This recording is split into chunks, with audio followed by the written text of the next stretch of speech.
Hi, everybody. It's me, Darlene Corbett. I thought I would jump on here today just to talk about what is going on in the news regarding Andrew Cuomo. Now, I don't believe this is a political issue. That's why I wanted to talk about it. And I want to discuss it because I'm a therapist as well as a keynote speaker, helping people reset their mindset, helping regain their resilience. And a lot of these women that have endured what he has done, well, hopefully their resilience is there for them to be able to regain. Actually, they are quite resilient because they're able to courageously come forward.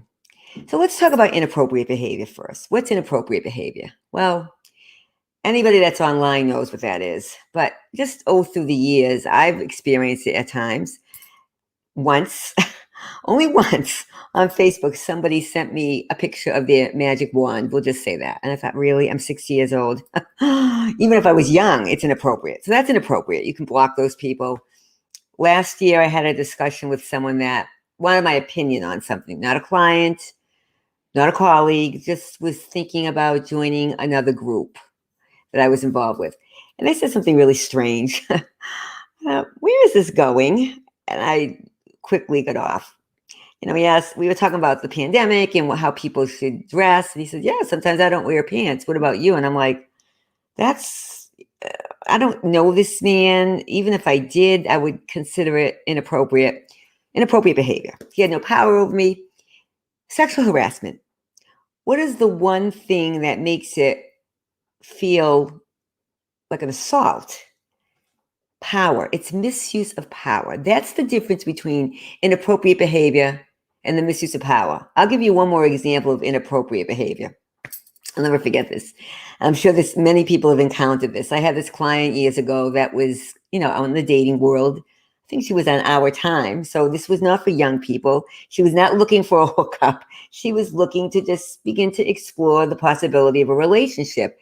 And on the first date, the man said, when was the last time you had sex? It's like, whoa, go for the dessert before you even eat the appetizer.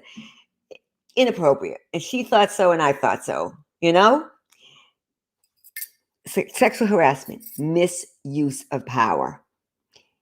Andrew Cuomo should not be groping these women. Now, I hear him talking about his Italian heritage. I'm half Lebanese. I get the warmth, but there's a difference. And he knows it. And yes, boundaries are real fluid these days and at times, not in a good way. So it's difficult to figure out what's inappropriate. But when you feel that uncomfortable, it's inappropriate. Also, he's asking a 20-something-year-old about her sex life. You see, this is about power because he has a lot of power as the governor of New York. Just like if a president of a corporation, there was a Las Vegas mogul, I won't say his name, but it came out in the world news. He pressured a woman to have sex with him. I don't think it was rape, but it was almost. But he harassed her and harassed her and harassed her. Governor Cuomo is misusing his power. He could ruin someone for life.